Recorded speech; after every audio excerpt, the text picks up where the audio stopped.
With a full-time job or running a business, sometimes we are left with very little time to spend on our children.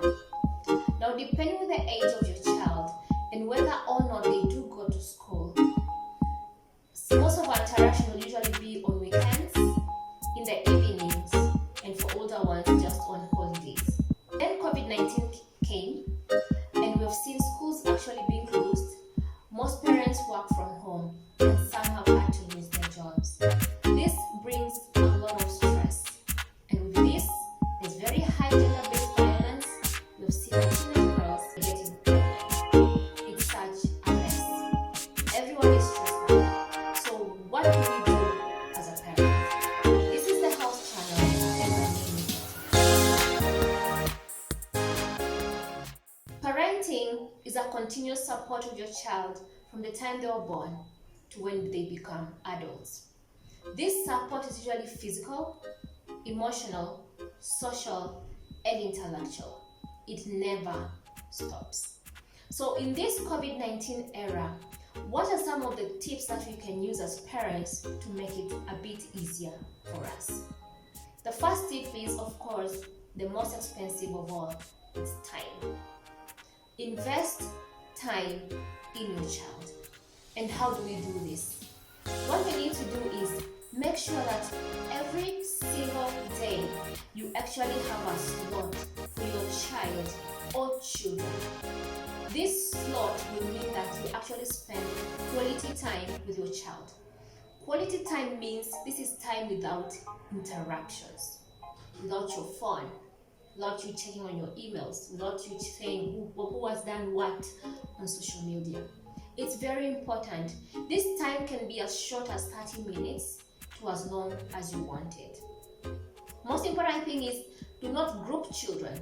If you have 2, 3, or 4, if you're doing 30 minutes, then you do 30 minutes for each child. If it's a mom and a dad, what you can do is, if you have 4 children, then 2 can be seen by the mother, and then the other 2 can actually be seen by the dad. Then the next day, you can do the switching. But the most important thing is, every parent should have time to sit and talk or do something with their child, depending on the age of their child.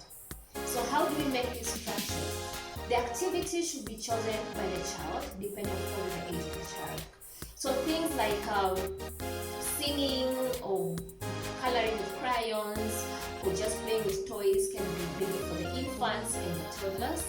And then if you're having like 5-year-olds to maybe 10 to 12-year-olds, you can do art, you can do dancing, you can do singing, you can do painting. If you're having a teenage boy or a teenage girl, you can be discussing about their favorite celebrity, why they like them, or their favorite sport, or even dancing or if singing, if that's what they like. The key thing is, let the child decide what they want to do with you. And that's very, very important, so that they are able to engage more and you are able to advise, because you see, this is a parenting session. That means you become the parent and then the child. It's very, very important. This has to be done not once a week or once a month. This is a daily practice. I know it can sound impossible, but you see, I don't think there's anything more precious than your child and your time. So the best investment is when you actually have those two together. It will pay off. Not today, not tomorrow, but it will pay. Then the second tip is, stay positive and be calm. I know it's not easy when everything seems to be going in the wrong direction, but you can choose in the midst of all this mess to stay positive and stay calm. So how do you rise above this? Number 1, have values. Everyone should know how they operate. What are the no's and what are the yes? You should have rules that guide you as a parent and your children. Give your children rules that you do follow. Please do not impose things on your children that you are not ready to do. And so what this means is, You should be disciplined enough to be able to discipline your children. It's very key. So each home should have values, and each home should have rules that they live by. It's very, very critical. What you're telling your children is the world, as messy as it may seem, it actually has order. And if there is no order, then they can create order. And there's nothing better than a life that is organized. An organized home, an organized life, and an organized family. It's very, very important. So children know they need to be respectful, they need to be honest, they need to have integrity. They should always choose what is right, regardless of what other people say, think, or feel. It's very important, and you instill these values from the time that your children are actually young, and you actually instill these values by you practicing these values. It's very, very important. Once you have rules and regulations of the house, it's very easy for someone to know, I've done something wrong, I'm sorry. I've done something right, then you praise them. Positive reinforcement.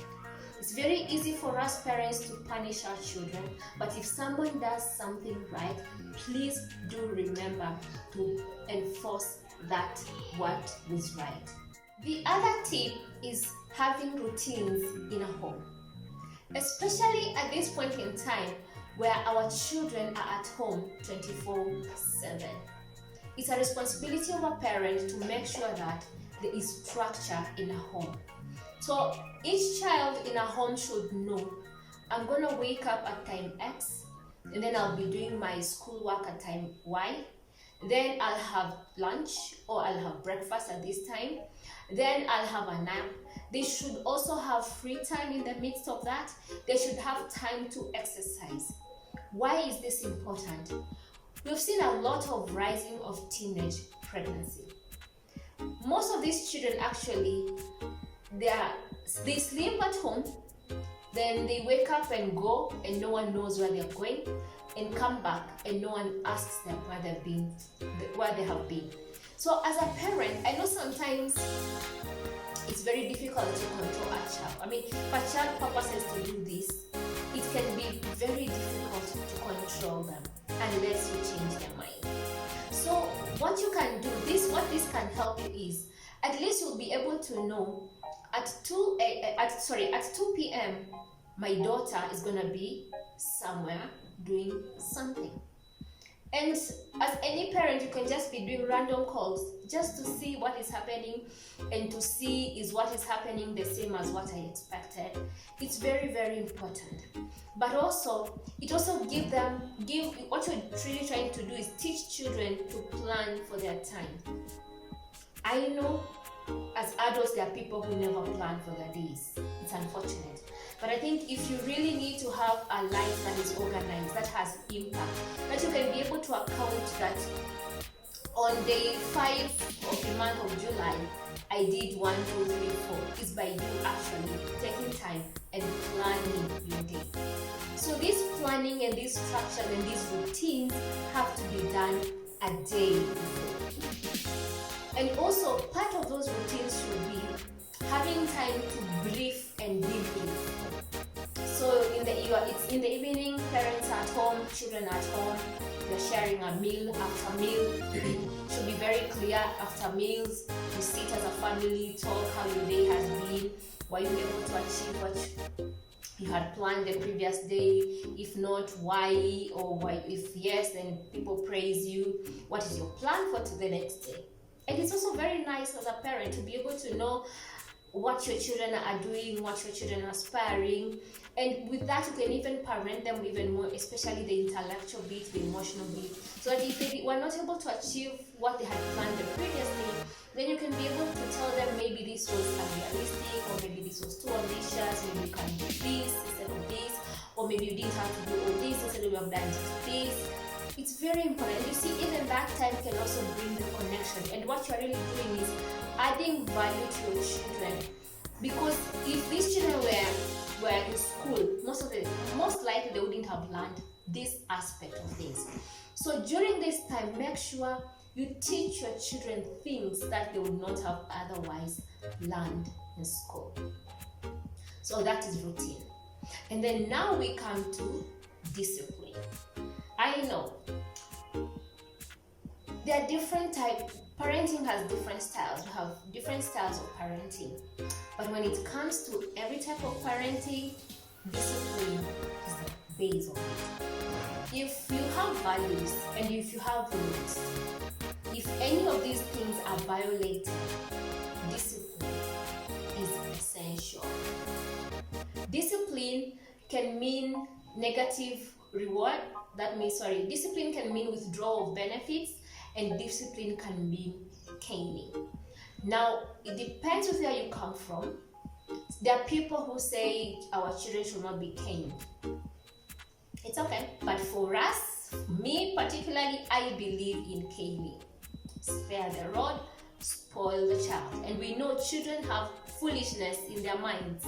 So when it comes to caning, what you have to do, the things that you need to remember are, number one, do not cane every time. So a child should be able to predict the time round, I'm gonna be caned. And the only way they are able to predict that is if you have had that same discussion before. And they know if I'm gonna do this again, I'm gonna be caned. If they violated a very strict law in the house, something like cursing, you do not play with that. You do not have second options because cursing is a no in this house. Then they should be able to predict that. If maybe you told them go and do this thing and they start, behaving funny, then you can give them a first warning and a second warning.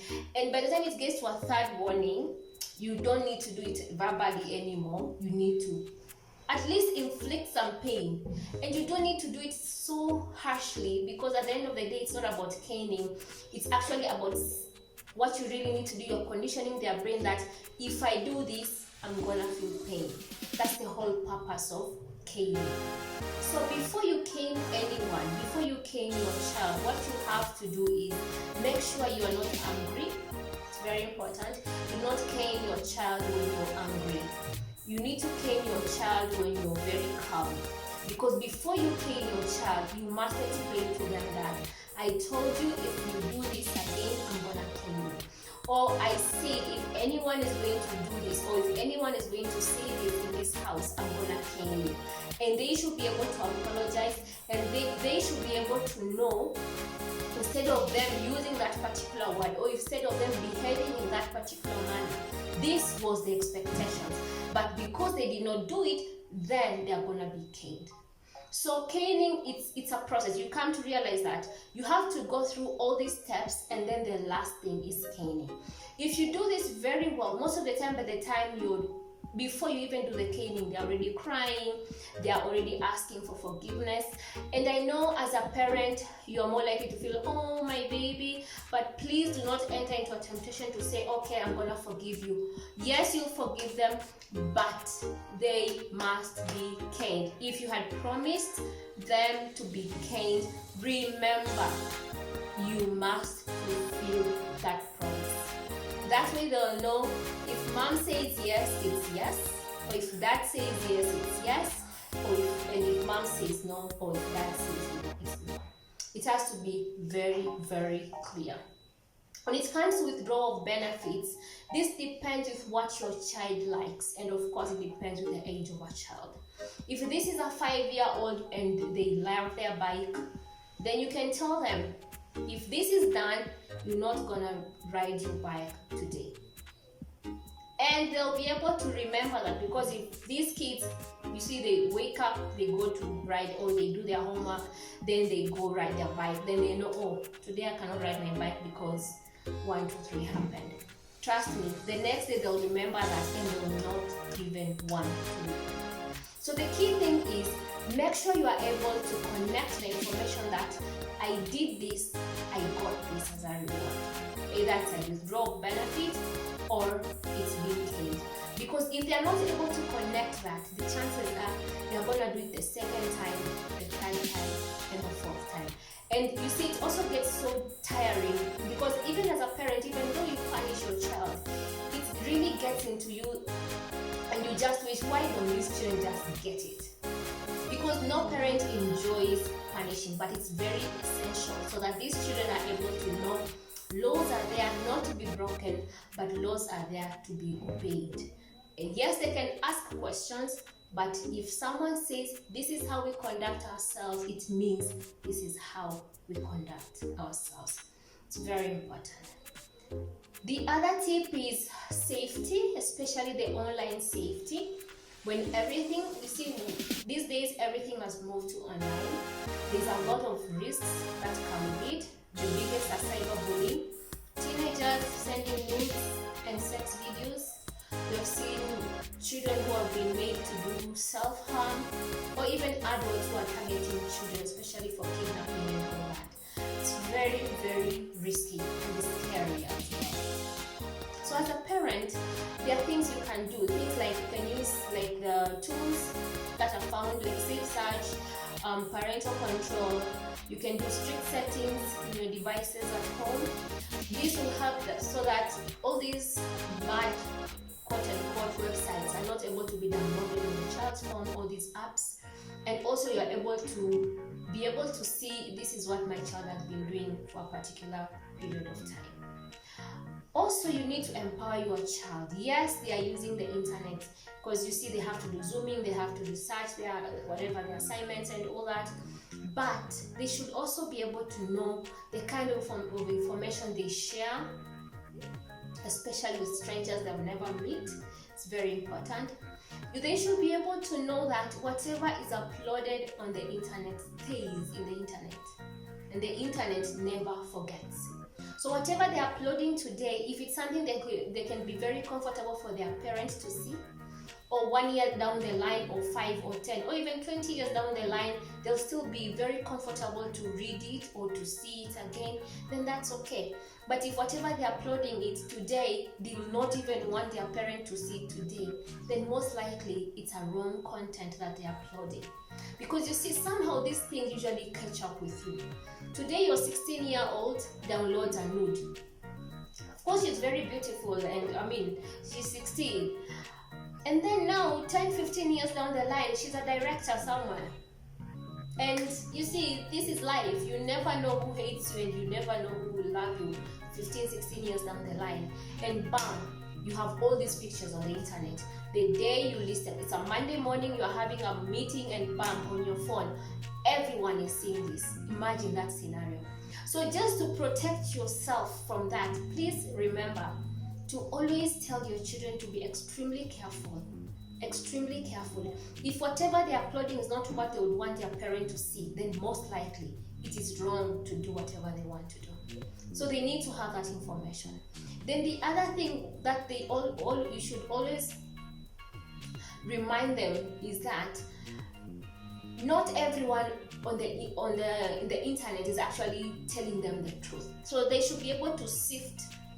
And if there's anything that is not, otherwise they think it's normal, it's very important that they come and talk to you about it, and you'll be able to make the decisions for them.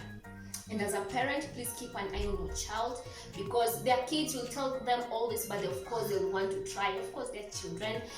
They just want to try and experiment things.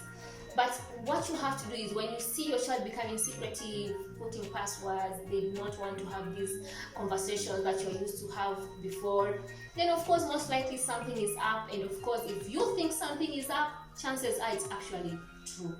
So what you need to do is, sometimes you'll have to spy on your own child, just so that you're sure whatever you're suspecting is not true. It will give you peace of mind. If you have to go to that extent, it is okay. Because the key thing is, your child should have to be safe while they are online. It's very important. The other tip is, we need peace at home. To fathers, to mothers, to anyone who has a responsibility of parenting these children, peace. It's very important. We need a place where children can come home and receive love, kindness. Children can come home without feeling judged. Children can come home and be supported. You see, life has so many twists and turns, and this of course applies more to the older children. There's so much negativity in the world, and of course there's so much positivity in the world, and sometimes you don't know what you're gonna face this specific day.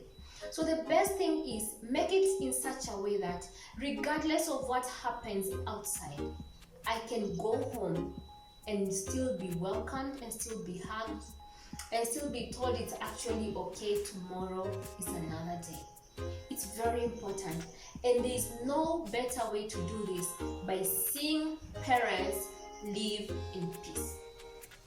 We do not want to see parents fighting, cursing each other. You see, parents doing all this manner of negative behavior and expect our children to act differently. So the best way to actually parent your child is you living the life you want your child to live. It's very important. Do not impose things on your child that you know perfectly that you can't do. It's actually very wrong. So whatever you tell your child to do, you should actually do it as an example, as a role model. Let us be the role models of the children that we want to see. It's very, very key. The other tip is we should have family times. We should have games that we play together. We should have conversation together. We should have stories together. We should always have that moment in a family pre-planned, that each one of us is involved either in a competition or in a game, any. So what you can do to be as parents, or if you have older children, let us be more creative and create the games and things that we can do at home that will make each family member involved and also create bonding in our family. It's very, very important. I think that's it that we have for today, and we leave you with this quote. Do not worry that your children are not actually listening to you, but worry because your children are actually watching.